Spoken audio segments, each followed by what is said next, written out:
लोकसभा चुनाव में बीजेपी ने मध्य प्रदेश में भले ही क्लीन स्वीप किया है, लेकिन इस खबर को देखकर मोहन सरकार में जो मंत्री हैं उनकी टेंशन जरूर बढ़ने वाली है, क्योंकि मोहन सरकार में 30 मंत्रियों में से सिर्फ 19 मंत्रियों के विधानसभा क्षेत्र में पिछले यानी विधानसभा चुनाव के मुकाबले लीड बढ़ी है, जबकि 11 मंत्रियों के इलाके में बीजेपी की लीड कम हुई है, जबकि 2 मंत्री बाउंड्री पर हैं।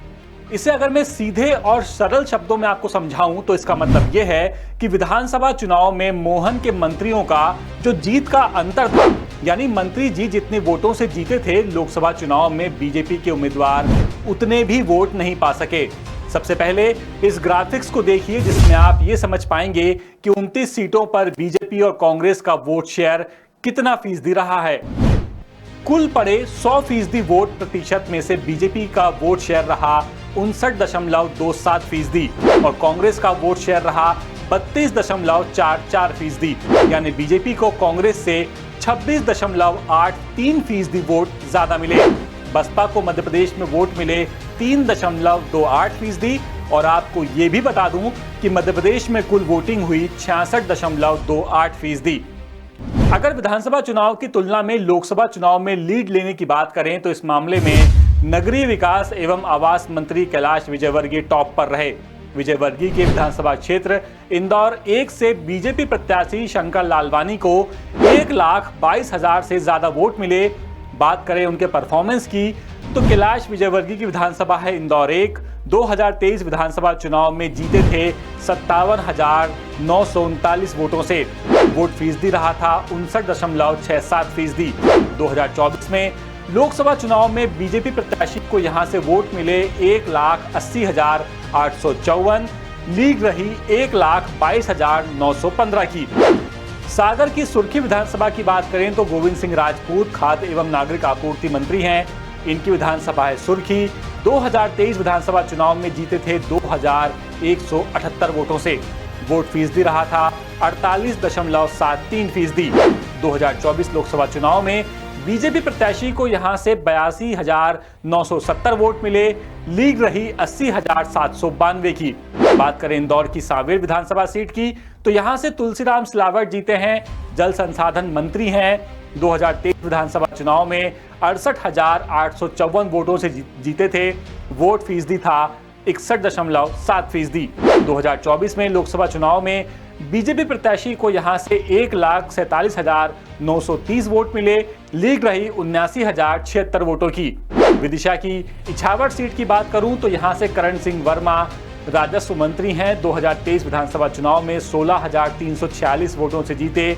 वोट का फीसदी रहा था 52.59%। 2024 में इस सीट से बीजेपी प्रत्याशी को वोट मिले 93,664, लीड रही 77,318 वोटों की।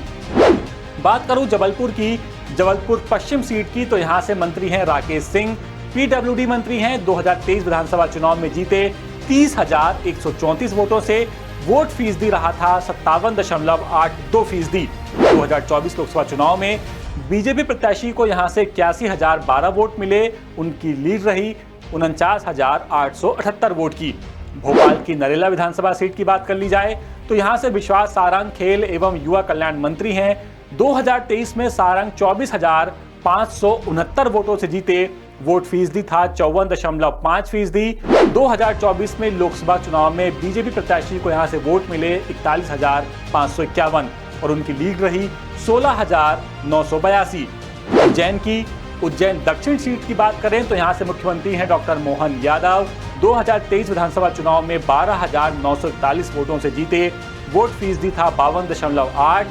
2024 के लोकसभा चुनाव में बीजेपी प्रत्याशी को यहां से वोट मिले 62,476 और उनकी लीड रही 49,535 की। अमित शाह तो चुनाव के दौरान विधायकों को वोटिंग परसेंटेज बढ़ाने को कह गए थे, लेकिन कई मंत्री ऐसे भी हैं जिनके क्षेत्र में वोटिंग प्रतिशत काफी कम हो गया। इनमें कुंवर विजय शाह, जो कि हरसूद सीट से विधायक हैं, 2023 में वो जीते थे 59,996 वोटों से। वोट फीसदी था 64.27%। 2024 में बीजेपी प्रत्याशी को यहां से 19,550 वोट ही मिल सके और उनकी लीड रही 40,446 घटकर। बात करें रेगांव की प्रतिमा बागरी की तो 2023 में 36,060 वोटों से जीती। वोट फीसदी था 49.42%। 2024 में 6,162 जो वोट मिले बीजेपी प्रत्याशी को यहां से मिले और उनकी लीड रह गई घटकर 29,898। बात करें नारायण सिंह पंवार की, ब्यावरा सीट से विधायक हैं। 2023 में 36,211 वोटों से जीते। वोट फीसदी था 57.61%। 2024 में 17,558 मात्र वोट ले पाए। लीड रही यहां से घटकर 18,653। जगदीश देवड़ा उप मुख्यमंत्री हैं, मल्हारगढ़ विधानसभा से विधायक हैं। 2023 में 59,024 वोटों से जीते। वोट फीसदी था 54.2।